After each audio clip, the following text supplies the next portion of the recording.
Visual essay comparing the Cascada Monumental and the Magic Fountain of Montjuic. Barcelona is a complex city filled with a history of rich culture and encapsulating artistic achievements. Anywhere you go within the city, there is certainly no lack of architectural beauty and tangible proof of innovation. Two of the most breathtaking and historically significant pieces of artwork that have stood out to me in my time studying here so far are the Cascada Monumental Fountain and the Magic Fountain of Montjuic, which share similarities in that they bring in tourists and showcase innovation, yet are quite different in structure, design, and overall intent. Both of these fountains, separated in creation by approximately 4 decades, were created as part of the two most influential events in the history of modern Barcelona: the 1888 Universal Exposition, featuring the Cascada Monumental, and the 1929 Exposition, showcasing the Magic Fountain of Montjuic. Not only both introduced a huge influx of innovative and breathtaking architectural achievements, but they actively contributed to the image and reputation of Barcelona as a city and Spain as a country. While these events share some similarities, there are a number of important differences behind their intent and time period, which give them each their own unique impact.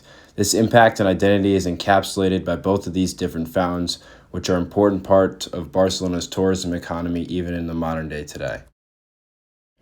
The Cascada Monumental Fountain is located in the Parque de la Ciutadella, one of the city's most picturesque and visually stunning spots, featuring a number of other attractions like the City Zoo and the Museum of Natural Sciences. To enter the park, you go through the Arc de Triomphe, which was designed by Joseph Vilaseca y Casanovas as a gateway to welcome visitors and symbolize progress, industry, and culture for the 1888 exposition. While entering the park from this way, the fountain is on the left-hand side. Cascada means waterfall in Spanish, and it was designed by Joseph Fontecere, a master builder and architect, in 1875. It was inaugurated in 1881 and eventually prepared for the 1888 Barcelona World Fair with some reconstruction ideas. He did it with the help of many other architects, including Antoni Gaudí, who contributed in the design of the hydraulics and water tank. Gaudí is often considered to be one of the most famous and internationally recognized architects of his age. It is supposedly loosely inspired by the Trevi Fountain of Rome and clearly demonstrates an intricate neoclassical design. It contains lots of ornamentation and beautiful sculptures found throughout. On the very top, the sculpture depicts the Roman goddess Aurora riding a 4-horse chariot, symbolizing the arrival of the morning sun as she drives her horses across the sky to bring daylight. And at the front of the artificial lake it forms, it has 4-winged griffins guarding it. It also contains other Roman mythological creatures, with the centerpiece of the whole sculpture being Venus, the goddess of beauty and love. I find this to be really fitting for the sculpture, as what makes it so special isn't just its size and design. Visitors are able to walk up to the top and look down towards the front and other surrounding attractions within the park. It's a super visually stunning piece, and the contents of the fountain design show that it is much more sculpturally focused, with less emphasis on water effects, bringing in visitors drawn not only to the magnitude but to the architecture and artistic beauty. Technologically, this fountain is advanced for its time and reflects a legacy of impressive neoclassical architecture for the city of Barcelona as a whole. Culturally, it certainly showcases Barcelona's Roman history and the prominence of that neoclassical Baroque style which is prevalent throughout. The Magic Fountain of Montjuic is located in Montjuic, as the name suggests, which is by Plaza España, where Josep Puig Cadafalch's 4 columns stand. Today, it is right in front of the MNAC Museum and can be seen down below when looking out towards the columns from the building. Unfortunately, when I went to visit it, I was unable to witness it on display, as it is currently closed because of the ongoing drought. Built by Carles Buigas, the organizers of the 1929 exposition decided it needed something unique and special. Buigas presented what he called a colossal, daring, and costly plan, which would later become the Magic Fountain. The structure was completed in under a year thanks to the help of 3,000 workers, and certainly gave the exposition something that set itself apart from others, forging a combination of light, water, and color to Montjuic. The fountain has 19 main water features that can be found in the 2 central pools, with a total capacity of 3.1 million liters. The bottom pool has 20 small peripheral fountains encased in the ground, which have their own hydraulic system that produces 5 different water features. The light and color is achieved through the use of pentagonal prisms, and the light reaches the exterior through 120 skylights. The fountain was built with the intention of captivating its audience and entertaining through the dazzling display it produces. It is more focused towards movement, lighting, and water effects.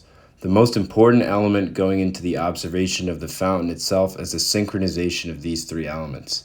It can produce different combinations of these 3 main focuses to fit specific events or performances. Structurally, it is circular and modern-looking, embracing an overarching theme of modernity and highlighting the creativity and innovation of Barcelona as a place of technological advancement with its own identity. It has a very strong cultural significance now, having been used since the 1929 Exposition for numerous other events, including the Olympics in 1992.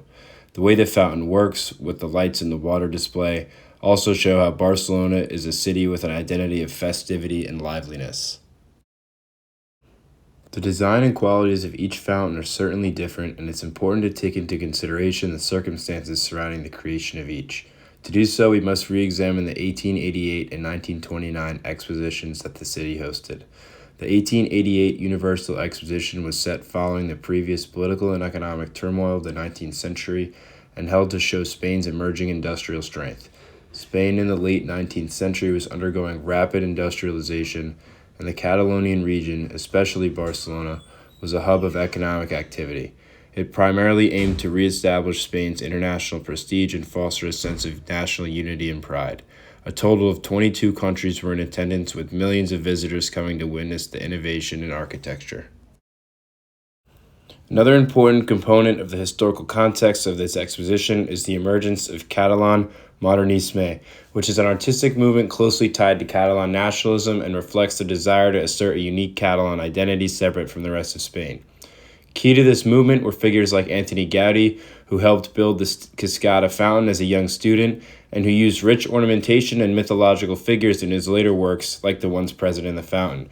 While the fountain itself isn't necessarily modernist per se, it does share elements of it that would go on to become part of the movement as a whole. The exposition helped unify the local population by fostering a sense of pride and identity, while also inspiring what would be to come at the 1929 International Exposition. The 1929 International Exposition was set in a different historical backdrop, with the emergence of political tensions with the government. Originally planned for 1917, the organizers hoped to build from the success of the 1888 exposition. It was very successful in attracting visitors, with 5.8 million reportedly in attendance during the 8 months that it ran for. It was also set in the 1920s, which was a time of worldwide economic expansion and success before the crash of 1929, which broadened its focus overall to be an even more international event. It was planned with the intent of creating a new urban hub in Montjuic, which was previously completely undeveloped. It created an entirely new central section for the city, built on a high point and not flatland, something previously undone in any exposition before. It was built in accordance with Joseph Cadafalch's urban planning project, which is significant because he is one of the last proponents of Spanish modernism. There is a clear agenda to present Barcelona in a new light at this exposition, with a distinct identity as a cosmopolitan city, shifting the focus to Montjuic as the center. The transformation of Montjuic is the most significant part of the construction of the exposition, and the Magic Fountain was an extremely important attraction that reflected these emerging modern themes. Bringing it all together, both of these fountains are beautiful and intriguing wonders of design that reflect the themes surrounding each exposition. They share similarities in their intention to attract visitors and display compelling artwork. They both express innovation and seek to establish Barcelona's own identity. As a neoclassical work, the Cascada Fountain's overall style is an example of how Barcelona is a city of traditional architecture and well-polished technological advancements for the time, aligning with the important themes of national pride, history, and industry surrounding the Universal Exposition of 1888. On the other hand, as something completely innovative and new, the Magic Fountain certainly aligns with the modernist and advanced focus of the 1929 International Exposition and the goals it sought to accomplish and how it portrayed Barcelona. They each play an important role in defining Barcelona for what it is, a city of both tradition and a city of innovation. Their differences in style and effect reflect the differences in their respective eras and exhibitions of Barcelona's history and showcase it as a dynamic, diverse place for art. Today, both remain an important attraction that bring in visitors to witness the artistic beauty that Barcelona has to offer.